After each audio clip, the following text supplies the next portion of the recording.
Great Scott. Great Scott. Great Scott.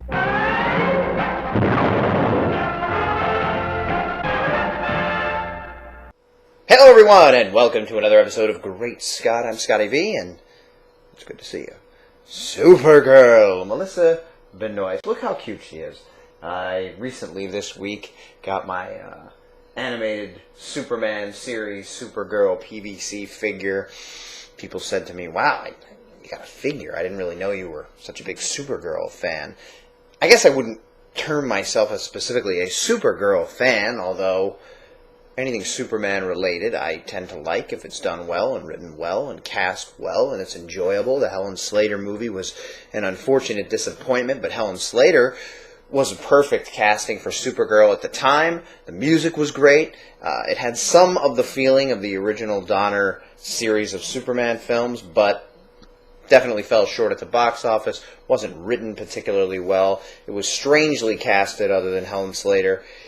But now we have a new Supergirl. She's going to be on TV, and it's coming up in just about a month from now, and I'm pretty excited about it, mainly because of what I've seen of Melissa Benoist. She represents the character in a great way outside of work. You know, she's thrilled to be involved, and she should be. I mean, you're a young actor or an actor at all, and you get a serious job like this that's going to be a big thing, and obviously if the show's a hit, it could be on for a number of years. Unfortunately, if it's not a hit, it could go away pretty quickly, but the idea that you're playing such an iconic role, and now you're playing it for young girls everywhere, and then for other people too, but the idea that she can be a role model, and she can be a strong feminine hero on TV, and she's young, and she represents young people, and she represents heroes, and she represents the first female on TV to really get a superhero show. We're going to start seeing some females on film. We got Wonder Woman coming up. She's going to be in the BVS movie, but we're also going to see her in her solo film later on. But on TV, we got Supergirl, and she's coming, it was an odd choice for a lot of people, and I hear people saying, Supergirl, what a weird thing, and she's, 90th on the list of famous superheroes, but this is going to bring her to the forefront, and we're going to be in the Superman realm again, and so the S and the whole idea of the L family and Krypton and things like that coming to the forefront and trying to bring more popularity to the character, whom, I've read recently is 29th or something on the list of current popularity, however they come up with that. I guess Spider-Man's merchandise sells over $1 billion, Batman's is like $400 million, and then Superman is a paltry amount next to that, which is strange because the S symbol is good for lots of things. People wear it even if they're not specifically Superman fans. They just like it. They have tattoos of it. Basketball players wear it, that kind of thing. But the series, Supergirl, looking better and better, talking about different casting things. Red Tornado coming up. Tio Morrow is going to be the Red Tornado, which is different than the actual origin for Red Tornado.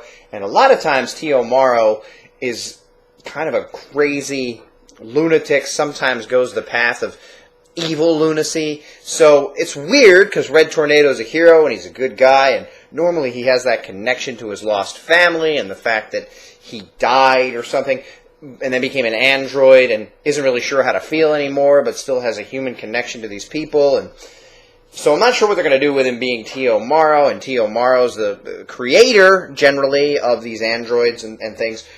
But then he goes nuts or something in some continuities. Now, he could be a very human type of person. He could be very empathetic to people. He could be a good guy in this series. We'll see.